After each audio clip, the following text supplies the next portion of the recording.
यशायाह 40 को जब हम पढ़ते हैं तो उस वचन में परमेश्वर अपने प्रभाव को जाहिर करता है, परमेश्वर अपनी ताकत को जाहिर करता है। कल जब प्रभु कहता है इस वचन को तो लोगों को देना, जब जो लोग इस वचन को समझ जाएंगे तो मैंने चंगा कर दूंगा। परमेश्वर ने मुझे वर्ड दिया जो मैंने डायरी पर लिखा। जब आप परमेश्वर की सामर्थ को समझ जाते हैं तो आपके ऊपर एक फेथ एंटर करता है। वो फेथ आपकी हर हालात को बदलने की सामर्थ रखता है। जब आप परमेश्वर की सामर्थ को जान लेते हैं, उसकी ताकत को जान लेते हैं, तो आपके अंदर एक फेथ एंटर होता है, विश्वास पैदा होता है अंदर। वो विश्वास आपके हर हालात को बदलने की सामर्थ रखता है, हालात चाहे कोई भी क्यों ना हो। अब कोई मायने नहीं करता कि आपके हालात क्या है, आपकी बीमारी क्या है, आपकी रिपोर्ट क्या कहती है, डॉक्टर क्या कहते हैं, आपके रिश्तेदार क्या कहते हैं, आपके घर के हालात क्या कहते हैं, बैंक बैलेंस क्या कहता है, कोई मायने नहीं करता। मायने ये कहता है प्रभु का वचन क्या कहता है। लेकिन तुम परमेश्वर की पवित्र शास्त्र की सामर्थ से अनजान हो, इसलिए भूल में पड़े हुए हो। प्रभु कहते हैं ये वचन दे, इसमें जो मेरी सामर्थ को जानेंगे। जब जिस वचन को सुनेंगे आपको बीमारी इतनी बड़ी लग रही है, प्रॉब्लम, प्रभु की सामर्थ, आपको लगता है प्रभु कुछ नहीं कर सकता, प्रभु आज कुछ नहीं हो सकता इस बीमारी का, आपको लगता है कुछ भी नहीं हो सकता। जिस तरह के व्यक्ति ने कहा प्रभु हो सकते तो मेरे बच्चे को चंगा कर दे, प्रभु ने कहा ये क्या बात हुई, हो सके तो, अगर तुम मेरी सामर्थ को जानता, मैंने नहीं कहा कि विश्वास करोगे तो मेरी महिमा को देखोगे, अगर तुम मेरी सामर्थ को जानता कि मैं कौन हूं, तो तू विश्वास से बोलता कि यीशु तू चाहे तुझे चंगा कर सकता है इसे। तो कहता प्रभु मेरे अविश्वास का उपाय कर। उसके अंदर इतना विश्वास नहीं था, क्यों? क्योंकि उसने यीशु की सामर्थ के बारे में इतना जाना नहीं था। हालेलुया। कहता हो सकता था मेरे बच्चे को उपाय कर दे। जब हो सकता है प्रभु के सामने शक है कि ये कैसे होगा, लगता नहीं होगा, अंदर से विश्वास पैदा नहीं हो सकता मेरी प्रॉब्लम जाएगी, तब तक वो नहीं होगा। जब आपके अंदर पैदा हो जाएगा ओ ये बीमारी कुछ नहीं है, मेरा परमेश्वर सामर्थी है, बीमारी बड़ी नहीं है, मेरे परमेश्वर की सामर्थ बड़ी है, तो वो बीमारी आपके अंदर से निकल जाएगी। जब आप बिलीव करते हो उसकी वचन की सामर्थ पर, आपकी बीमारियां घुटने टेक देंगी। आज देखो वचन में क्या लिखा है, यशायाह 40 अध्याय उसकी 18 आयत में, यशायाह 14 की 18 में लिखा है, तुम परमेश्वर को किसके समान बताओगे, उसकी उपमा किसको दे दोगे? मूरत को? मूरत कारीगर गाड़ता है, सुनार उसको सोने से मुड़ता है और उसके लिए चांदी के संकलों डालकर बनाता है। कहता तुम मुझे मूर्त समझते हो? जिसे इंसान बनाता है सोने चांदी से बनाता है। जो कंगाल इतना अर्पण नहीं कर सकता, वह ऐसा वृक्ष चुन लेता है जो ना गुने। तब एक निपुण कारीगर गुड़कर मूर्त खुदवाकर उसे ऐसा स्थिर करता है कि वह हिल ना सके। कहता है ऐसे मूर्त बना के कारीगर मजबूत करता है कि वो हिल ना सके। क्या तुम मुझे बांध रख सकते हो? क्या तुमने मुझे मेरी सामर्थ को ऐसा समझा कि मैं मूर्त हूं? मैंने तुझे आंखें दी है, मैं देखता हूं, तेरी आंखों को भी खोल सकता हूं, बंद आंखों को। मैंने तुझे कान दिए, तेरे कानों को भी खोल सकता हूं। मैंने तुझे मुंह दिया, तेरी बंद जुबान को, गूंगेपन को दूर कर सकता हूं। मैं बोलता हूं, मैं सुनता हूं, मैं कार्य करता हूं। मैं कोई बांधी हुई मूर्त नहीं हूं, मैं कोई मूर्त नहीं हूं, तेरी प्रार्थना नहीं सुन सकता। मैं कोई हाथों को बनाई हुई कारीगरी नहीं हूं कि मैं तेरी प्रार्थना को, तेरी रसौली को दूर नहीं कर सकता, तुझे बेबी नहीं दे सकता, तेरे पति को चेंज नहीं कर सकता, तुझे आशीषित नहीं कर सकता। मैं मूर्ति नहीं हूं, परमेश्वर कहता है। 21 आयत में लिखा है, क्या तू नहीं जानते? क्या तुमने नहीं सुना? क्या तुमको आरंभी से नहीं बताया गया? क्या तुमने पृथ्वी की नींव पड़ते के समय ही विचार नहीं किया?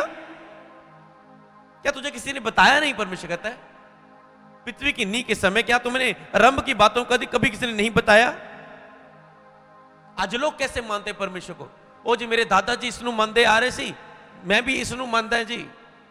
तुसी परमेश्वर को किस तरीके ने पूजा करते हो जी? मैं, मेरे दादा जी, मेरे परदादा जी, मेरे डैडी जी इस गुरु को मानते हैं, इस बाबा को मानते हैं, मैं भी इसको मानता हूं। इसको मानने के लिए सुबह मैं भक्ति करता हूं, पाठ पूजा करता हूं, दोपहर को ये करता हूं, रात को ये करता हूं, ये मेरी भक्ति है।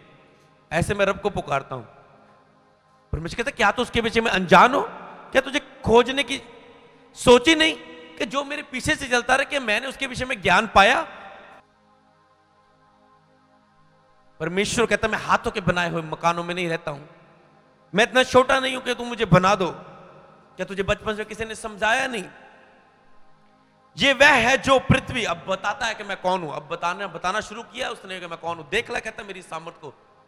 तुझे लगता है मैं तेरी बीमारी को दूर नहीं कर सकता, तुझे बेबी नहीं दे सकता, क्यों मन में सोचता है? देख मेरी सामर्थ को राजा और बिलीव कर और अपना चमत्कार लेके खड़ा हो जा। और चर्च में क्या लिखा है? ये वह है जो पृथ्वी को घेरे के ऊपर आकाश मंडल पर विराजमान है, पृथ्वी के रहने वाले टिड्डियों के तुल्य है, जो आकाश को मलमल के समान फैलाता है, ऐसा तान देता है जैसा रहने के लिए तंबू ताना जाता है।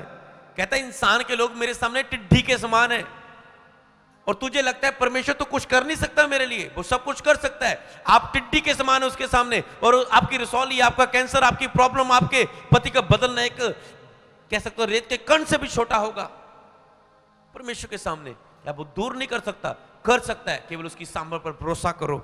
उसकी ताकत को जब आप जान लोगे, जब आप उसकी ताकत को जान लेंगे, तब आपके हालात एंड होंगे ईश्वर के सामर्थ्य नाम में। कहते आकाश को देख कैसे तंबू ताना हुआ मैंने बिना पिल्लर के सहारे, और पृथ्वी के अधिकारियों को शून्य के समान कर देता हूं मैं। वह रोपे ही जाते हैं, वह बोए ही जाते हैं। बड़े बड़े अधिकारी, मिनिस्टर्स, जब परमेश्वर हिलाता है तो वो हिल जाते हैं। जब झटका देता है उन्हें सूझ नहीं आती क्या करना है। वह रोपे ही जाते हैं, वह बोए ही जाते हैं। उनके टूट भूमि में जड़ के ही पकड़ पाते, और वह उन पर पवन बहाता है और वह सूख जाते हैं। आंधी उन्हें भूसे के समान उड़ा ले जाती है। आंधी कहता तहस महस कर जाती जब मैं हिलाता हूं अपने इस संसार को। जब मैं हिलाता हूं, एक शब्द बोल के मैं खत्म कर सकता हूं।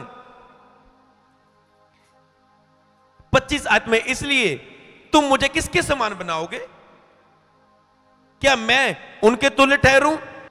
उस पवित्र का यही वचन है। अपनी आंखें उठाकर देखो, किसने इसको सिरजा है? वह इन गणों को गिन कर निकालता है। इन गणों को, तारों को, ग्रहों को गिन कर निकालता है। इन सबों के नाम लेकर बुलाता है। इतने गिनती में तारे, इनके नाम लेकर वो बुलाता है। इतनी जात शक्ति उसकी, इतना बुद्धिमान समझदार भरा हुआ परमेश्वर। वह ऐसा सामर्थ्य है, अत्यंत बली है कि उसमें से कोई बिना आए नहीं रहता। हे याकूब, तू क्यों कहता है? वो आपका नाम लेके बोल रहा है। ए पूजा, ए रजनी, ए सोनिया, ए परवीन, ए पूनम, ए तू क्यों सोचता है? हे याकूब, इसमें अपना नाम लेकर बोलो। मैं आपका नाम लेकर बोलता हूं। तू क्यों कहता है? हे इज़राइल, तू क्यों बोलता है? मेरा मार्ग यहोवा से छिपा हुआ है। मेरा मार्ग यहोवा से छिपा हुआ है।